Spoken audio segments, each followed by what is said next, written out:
La curiosité du jour à Ramallah, un projectile iranien tombé quelques heures plus tôt par erreur. Les Palestiniens de Cisjordanie comme ceux de Gaza ont acclamé l'attaque iranienne mardi en fin de journée. Quelques 180 missiles balistiques apparus dans le ciel israélien 12 minutes après avoir été tirés, la plupart interceptés par la défense antiaérienne, la marine américaine et la Jordanie comme en avril. Pour les Israéliens, à peine le temps de se mettre à l'abri.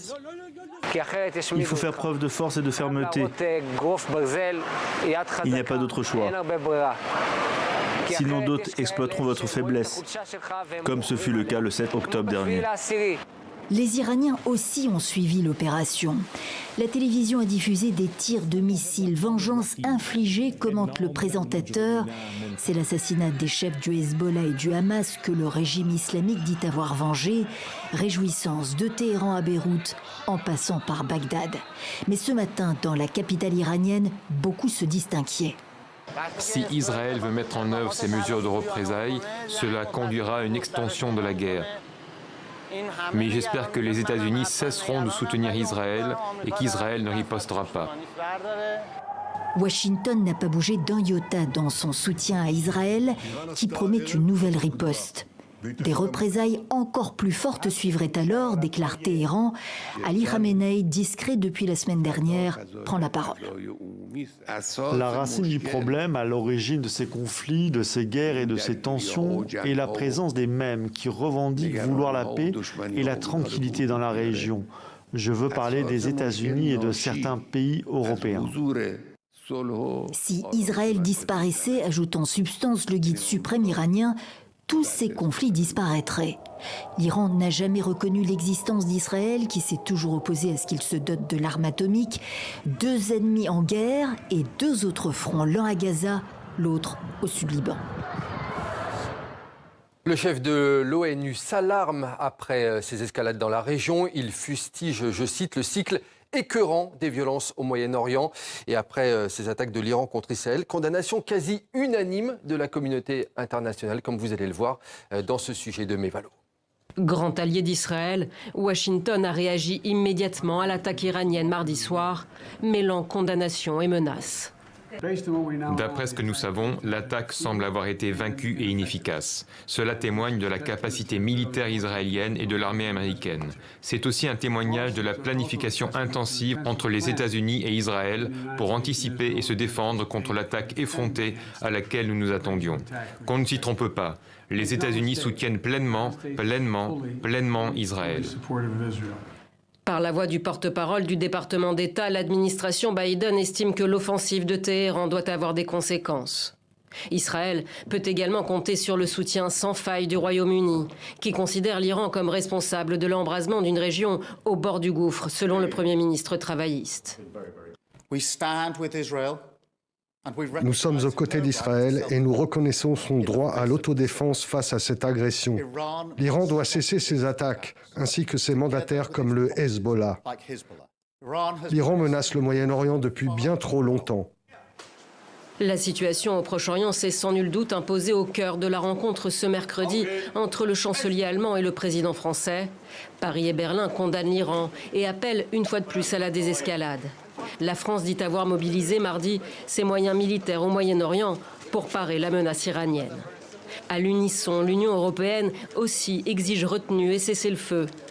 Tout comme le Japon, qui juge inacceptable l'offensive iranienne et souhaite collaborer avec les États-Unis pour éviter une guerre totale. De son côté, Pékin appelle la communauté internationale, en particulier les grandes puissances influentes, à jouer un rôle constructif. Quant à la Russie, elle juge la situation alarmante, dit être en contact avec toutes les parties pour éviter l'embrasement et pointe du doigt l'ennemi américain. Nous pensons que les États-Unis d'Amérique portent une part importante de responsabilité, non seulement dans le contexte historique dans son ensemble, mais aussi dans la dégradation de la situation actuelle. Le Conseil de sécurité de l'ONU doit se réunir d'urgence ce mercredi. Son directeur général déplore un cycle écœurant de l'escalade. Antonio Guterres déclarait persona non grata en Israël pour ne pas avoir condamné nommément l'Iran. Each escalation has served as a pretext for the next.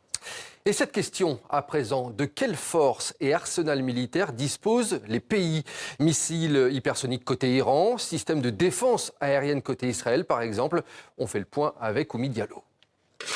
Sur le plan militaire, la guerre entre Israël et l'Iran, c'est la confrontation entre le deuxième et le quatrième plus grand dépensier militaire du Moyen-Orient, selon l'Institut international de recherche sur la paix de Stockholm. 27,5 milliards de dollars en 2023 pour Israël, plus 24%, contre 10,3 milliards de dollars pour l'Iran, en forte augmentation également. Au sol, l'État hébreu dispose de 130 000 soldats et 300 000 réservistes, tandis que la République islamique peut compter sur 400 000 militaires et 350 000 réservistes, plus la force Pasdaran, 300 000 hommes, dont les forces spéciales Al-Quds. Mais en termes d'arsenal, Israël est en pointe, avec, au niveau aérien, plus de 300 avions de combat, notamment des F-15 et des F-16, capables de franchir les presque 2000 km qui séparent les deux pays, dont une quarantaine de F-35, un avion américain de dernière génération, et 5 sous-marins diesel de classe Dauphin, fabrication allemande armée de missiles. Malgré un arsenal puissant de drones et de missiles, l'Iran est désavantagé par les sanctions économique et une pression constante contre son programme nucléaire. Le pays doit faire avec 140 F-4, F-5 et F-14 obsolètes. Ces avions américains rendus célèbres par le film Top Gun, quelques avions de chasse russes et 3 sous-marins. Une asymétrie renforcée par le fait qu'Israël serait en capacité de lancer une attaque nucléaire et que son territoire est protégé par le dôme de fer. Du côté des Alliés, Israël peut compter sur le soutien américain depuis sa création en 1948. Les États-Unis sont le premier pays exportateur avec 69% des armes fournies à Israël entre 2019 et 2023. Suivi par l'Allemagne avec 30%. La défense d'Israël a d'ailleurs été érigée en raison d'État en 2008. L'Iran, en revanche, bénéficie plutôt de coopération militaro-technique que de réel soutien militaire. On peut citer la Russie, la Chine, Cuba, le Venezuela ou encore la Corée du Nord. En réalité, ses principaux atouts sont avant tout stratégiques. Son réseau régional de proxy, comme le Hezbollah, permet au régime des Mollahs de combattre le plus loin possible de son territoire. Et puis, sa présence dans le golfe arabo-persique pourrait lui permettre de bloquer l'accès, avec des conséquences mondiales sur le cours du pétrole. Mais sur le plan stratégique aussi, Israël se distingue. Par l'infiltration du Mossad sur l'ensemble du territoire iranien, l'armée israélienne peut aussi compter sur le soutien massif de sa population, ce qui est loin d'être le cas des gardiens de la révolution.